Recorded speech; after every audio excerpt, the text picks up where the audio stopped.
ഇന്ത്യയുടെ തലസ്ഥാനം എന്ന് പറയാൻ തന്നെ ഒരു ലജ്ജ ഇപ്പൊ തോന്നിയാണ്.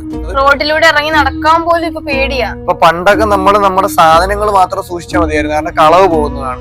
ഇപ്പം നമ്മളെ തന്നെ സൂക്ഷിക്കേണ്ട അവസ്ഥ. ഇന്ത്യയുടെ തലസ്ഥാനത്ത് നമ്മളെ തന്നെ സംരക്ഷിക്കേണ്ട അവസ്ഥ. അപ്പോഴ് എല്ലാരും കെയർഫുൾ ആയിട്ടിരിക്കണം. നമ്മൾ കെയർഫുൾ ആണ്.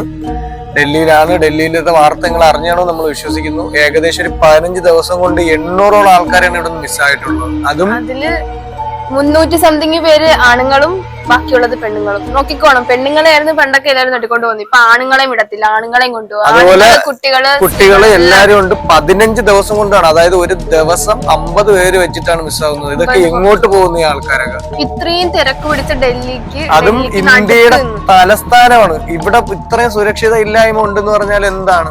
ഒരുപാട് ആൾക്കാർ കേരളത്തിൽ നിന്നായാൽ പോലും പല സ്ഥലത്തുനിന്ന് ഇവിടെ വരുന്നതാണ്, ടൂറിസ്റ്റുകൾ വരുന്നതാണ്.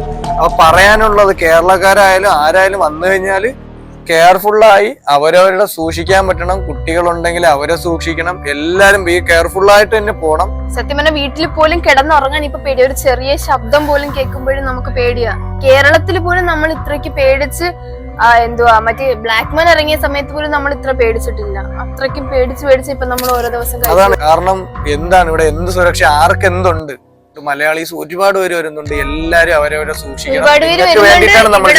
ഇതിപ്പോ നമ്മുടെ അവസ്ഥ ഇന്നിപ്പോ നാളെ എന്താണ്, എങ്ങനെയാണ് ഇന്ന് നമുക്ക് അറിഞ്ഞൂടാ.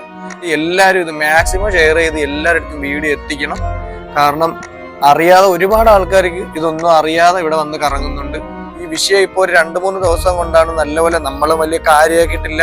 പക്ഷെ ഇപ്പൊ നമ്മളിവിടെ ഉള്ളതുകൊണ്ട് ഇവിടുത്തെ അവസ്ഥ നമുക്ക് മനസ്സിലായതുകൊണ്ടാണ് നമ്മളിത് എല്ലാവരുടെ അടുത്തും അറിയിക്കുന്നത്.